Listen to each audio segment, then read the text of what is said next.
Thank you, Dan. Thank you for that gracious introduction. I'm delighted to be with you here today. I'm honored to be with you here today. It's always an honor to do anything with Bill Armstrong and John Andrews. Great Americans heading terrific institutions. You're blessed in this area to have both Colorado Christian University and the Centennial Institute. Many of you are supporters of these great institutions, and I congratulate you on supporting the institutions that will turn Colorado back the right way toward the cause of free enterprise and lead the way for our nation such that America can once again be a gift to the world in the cause of free enterprise. So thank you for what you're doing. Thank you for taking your time this weekend. And thank you for listening to these remarks today. Now, Dan mentioned that I'm from a family in Seattle, Washington that perhaps doesn't share all of your political views. I came from a pretty liberal background, from perhaps the most liberal city in the United States, except for perhaps San Francisco and Boulder. And I did have a sort of a slow conversion experience over the course of my 20s. And the reason is because I started to come across a number of books by subversive authors at an institution I did not know about at all called the American Enterprise Institute, a think tank in Washington, D.C., which sheer serendipity led me now to be the president of many years later. But as I was reading these books, my point of view was changing, and I realized that I was facing a lot of concern and alarm from my family back in the Pacific Northwest. And it came to a head one night. I was back at Christmas. I was about 29. I was visiting my parents, and I was making supper with my mother in the kitchen, and she said, "Arthur, I have to ask you a personal question." And I thought this was going to be one of those uncomfortable lifestyle moments when parents ask their adult children difficult things. And she said, "Arthur, have you been voting for Republicans?"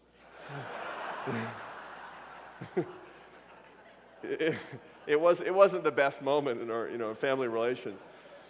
I'm going to talk to you today about what I believe is America's new culture war.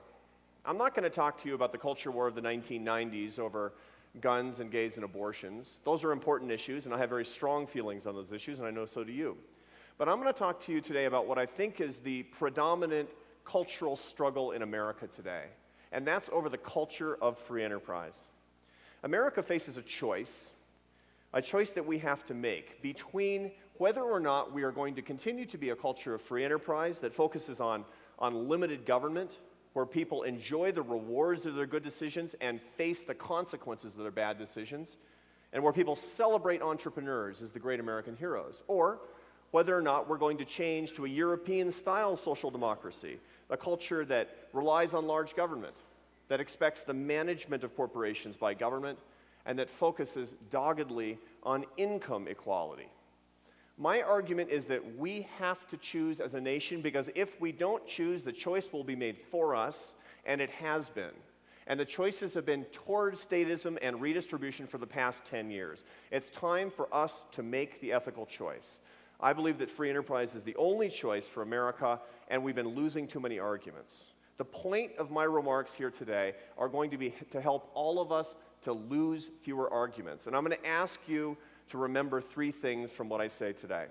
The three big points are this. Number one, free enterprise is a mainstream American value. It's not just for conservatives. It's certainly not just for Republicans. It's shared by 70% of Americans. It is not a fringe issue. It is in the core of the American spirit. Point number two is that free enterprise is not about the money. You will hear that it is simply the best system for the greatest economic efficiency, which is true.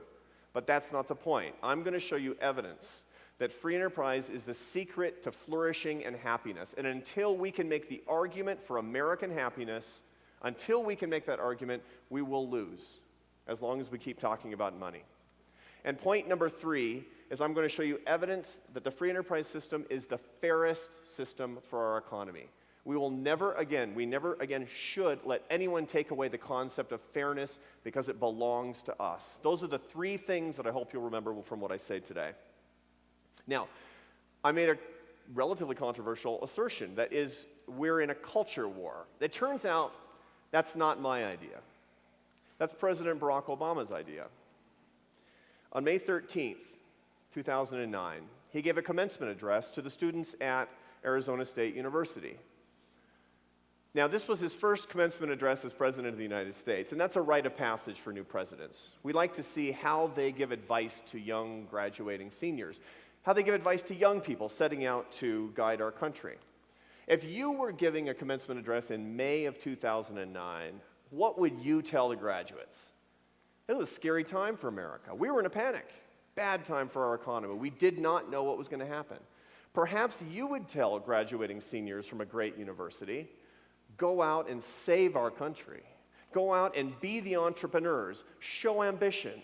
Lift other people up and lift yourselves up. Create the jobs. Create the growth. Make the opportunity that your fathers and grandfathers made. Be the next generation of great Americans. Maybe that's the advice you'd give them. That's not the advice President Barack Obama gave them. Here's what Obama said, quote, You're taught to chase after all the usual brass rings. You try to be on this who's who list or that top 100 list. That has been in our culture for far too long. Let me suggest that such an approach won't get you where you want to go. It displays a poverty of ambition, unquote. In other words, President Obama is saying that ambition and the traditional routes to entrepreneurial success are not good enough, and we have to move beyond them. This in the middle of the worst, scariest recession in the last 50 years of American history. This is an extraordinary declaration of culture war in the United States. We can pretend that the current administration's views on free enterprise are about nothing more than economics. We can pretend that they're about nothing more than money. Now, I'm a professional economist. I love money. I love talking about money, but this is not what we're talking about. We can fool ourselves into pretending this is about a couple of percentage points in the tax code. It isn't. They're fighting a culture war, and until we fight back, we're going to lose. It's time for us to understand what we want. So what do we want? What do Americans want? I know what I want Americans to want.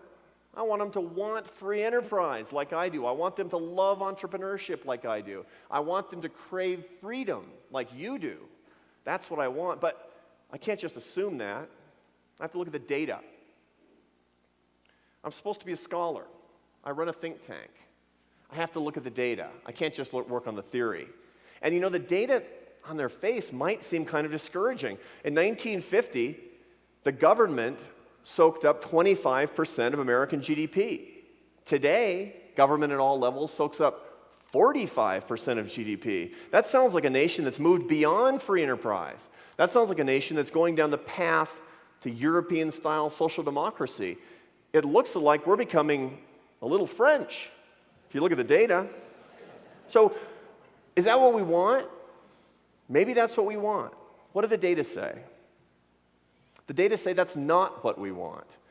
In March of 2009, the Pew Research Center in Washington, D.C., which, as all of you know, is a nonpartisan outfit, slightly left-leaning outfit, did a large survey anonymously of Americans and asked this question: do you believe that the free market system is the best system for America's economy despite severe ups and downs? Just like that. To that question, 70% said yes. 20% said no. 10% evidently did not understand the question. 70% of Americans in the middle of the worst recession in 50 years said that they preferred the free market system to government control, despite the severe ups and downs that come from capitalism. That's unbelievably reassuring. How can this be? Well, all of the other data support that. 3 months later, the Gallup polling organization asked a large group of Americans anonymously in a big, well-done survey, do you have a positive or negative opinion of the free enterprise system? 86% had a positive impression of the free enterprise system.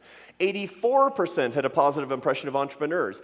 95% had a positive impression of small business. 95%. Motherhood doesn't poll that well in America today. And at the same time, all the data that ask about government income redistribution show that Americans hate forced redistribution. Despite everything that's happened in our economy, Americans loathe forced income redistribution.